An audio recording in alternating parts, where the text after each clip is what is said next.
महंगाई की इस मार के बीच सरकार ने अब आम जनता को एक बड़ी राहत देने के लिए एक और कदम उठाने का फैसला किया है। तो क्या आपकी जेब पर अब भार कम होने वाला है? क्या कुछ चीजें और सस्ती होने वाली हैं? ये सब सवाल इसलिए पूछ रहे हैं क्योंकि वित्त मंत्री निर्मला सीतारमण ने एक बड़ा ऐलान कर दिया है और एक बड़ी राहत की घोषणा भी कर दी है, जो कि आम आदमी तक सीधे तौर पर पहुंच जाएगी।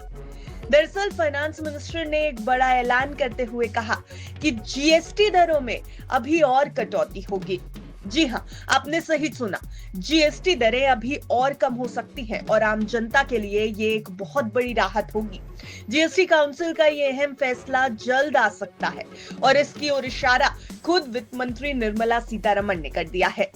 दरअसल फाइनेंस मिनिस्टर का कहना है कि 2017 में रेवेन्यू न्यूट्रल रेट यानी आरएनआर सरकार को बिना नुकसान के मिलने वाला जो औसत टैक्स होता है वो 15.8% था, लेकिन 2023 में ये गिरकर 11.4% हो गया है।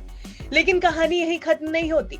वित्त मंत्री ने संकेत दे दिया है कि इसे और कम किया जाएगा।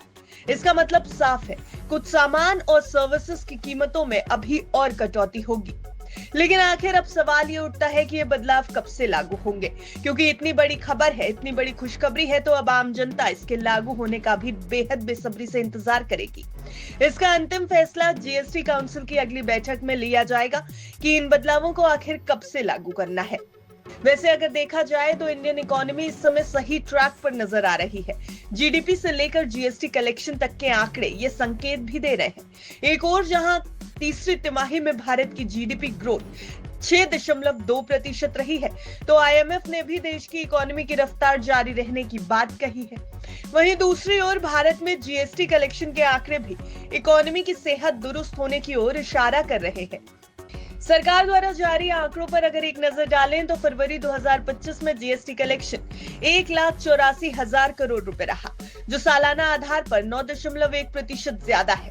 बीते साल की समान अवधि में सरकारी खजाने में जीएसटी कलेक्शन के जरिए 1,68,000 करोड़ रुपए की रकम आई थी। बीते साल अप्रैल 2024 में अब तक के सबसे ज्यादा जीएसटी कलेक्शन होने के बाद से ये लगातार 12वां महीना है जब ये आंकड़ा 1.7 लाख करोड़ से ज्यादा रहा है। अब एक और आंकड़े पर नजर डालिए। अप्रैल 2024 में 2,10,000 करोड़, मई में 1,73,000 करोड़, जून 2024 में 1,74,000 करोड़, जुलाई 2024 में 1,82,000 करोड़ और अगस्त 2024 में 1,75,000 करोड़ कलेक्शन हुआ था। इसके बाद आते हैं सितंबर पे, जब 1,73,000 करोड़, अक्टूबर में 1,87,000 करोड़, नवंबर में 1,77,000 करोड़ और दिसंबर 2024 में 1,77,000 करोड़ रुपए सरकारी खजाने में आए थे। अब 2025 पर आते हैं, यानी ये जो साल अभी शुरू हुआ है, इसके पहले महीने में जनवरी में ही जीएसटी कलेक्शन जोरदार रहा और 1,96,000 करोड़ रुपए सरकारी खजाने में आए। वहीं फरवरी में 1,84,000 करोड़ का कलेक्शन रहा। इस हिसाब से कैलकुलेशन बैठाएं तो वित्त वर्ष 2024-25 में अब तक कुल जीएसटी कलेक्शन 18,24,000 करोड़ रुपए का रहा है। वित्त मंत्री ने बताया कि जीएसटी स्लैब को आसान बनाने का काम लगभग पूरा हो चुका है। जल्द ही इसे जीएसटी काउंसिल के सामने रख दिया जाएगा। वित्त मंत्री का यह भी कहना है कि वो खुद पूरी तरह से इस पूरी प्रोसेस की समीक्षा कर रही है और फिर इसे काउंसिल के सामने पेश किया जाएगा। जीएसटी की बात तो हो गई, वहीं एक सवाल उठा शेयर बाजार को लेकर, क्योंकि निवेशकों की चिंता को एड्रेस करना भी इस समय बेहद जरूरी है। तो चलिए जानते हैं कि आखिर निवेशकों के लिए क्या खतरा है। वित्त मंत्री निर्मला सीतारमण ने निवेशकों को लेकर के क्या कुछ कहा है। जीएसटी को लेकर राहत की खबर तो आ रही है, लेकिन शेयर बाजार में मचे घमासान पर वित्त मंत्री ने क्या कुछ कहा है, आपको बता देते हैं। सीतारमण ने स्पष्ट किया कि शेयर बाजार की अस्थिरता के पीछे कई ग्लोबल फैक्टर्स हैं। युद्ध, व्यापारिक मार्गों में रुकावट और वैश्विक अनिश्चितताओं का असर बाजार पर साफ नजर आ रहा है।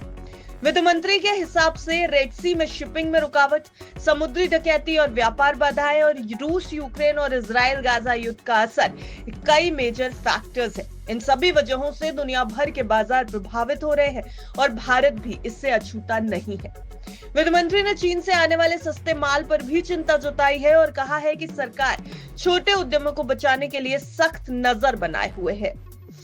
इसके साथ ही साथ वित्त मंत्री ने निजी उद्योगपतियों और निवेशकों से खुलकर बोलने की अपील की है। उनका कहना है कि अगर निवेशक और उद्योगपति खुलकर सरकार से अपनी राय नहीं रखेंगे तो ये नहीं समझ आ पाएगा कि चीजें सही दिशा में जा रही हैं या नहीं। वित्त मंत्री का कहना है कि भारत आज भी दुनिया की सबसे बड़ी तेजी से बढ़ती अर्थव्यवस्था है। भारत की जीडीपी ग्रोथ लगातार मजबूत बनी हुई है। सरकार आत्मविश्वास के साथ कह रही है कि अगले कुछ सालों में भारत वैश्विक अर्थव्यवस्था का एक बहुत बड़ा केंद्र बनने वाला है। Bureau report, विस्तक।